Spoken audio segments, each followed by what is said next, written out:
Is France going to lift the block on the $300 billion in frozen Russian assets in Belgium? France has opposed unfreezing it to pay Ukraine and compensate the U.S. for its support. Is France going to lift its opposition to that? This is, we speak about frozen assets. We already used them to back precisely the loans negotiated at the G7. And it's part of the sanctions, so it will depend on the follow-up of the discussions.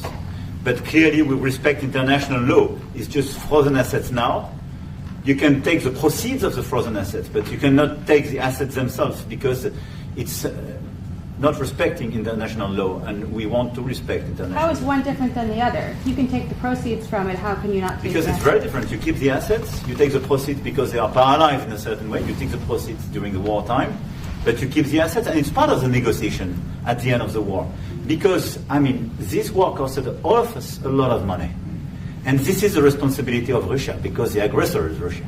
Should the U.S. be compensated? So at the end of the day, this frozen asset should be part of the negotiation, all in all. Will France support the U.S. being compensated?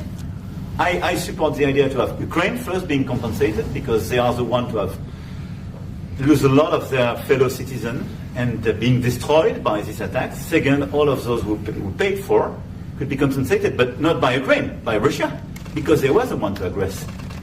Again, just so you understand, Europe is loaning the money to Ukraine. They get their money back.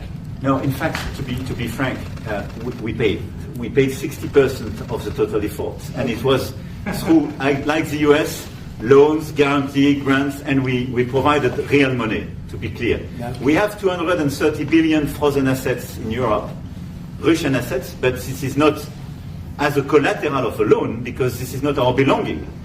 So they are frozen. If at the end of the day in the negotiation we will have with Russia, they're ready to give it to us, super. It will be loan at the end of the day and Russia will have paid for that. If you believe that, it's okay with me. Mr. President, if they get their money back, we don't, and now we do. But that's only fair. Mr. President, you think Russia should be the one that pays everybody back? Are they the aggressors? Well, we're negotiating everything, and everything's on the table, and we'll see if we can get some land back, and we'll see about a lot of different things. And we're going to be making a little speech and say a few words. In a little while, we're going to have another meeting, a luncheon meeting, and we'll see you in about 2 hours.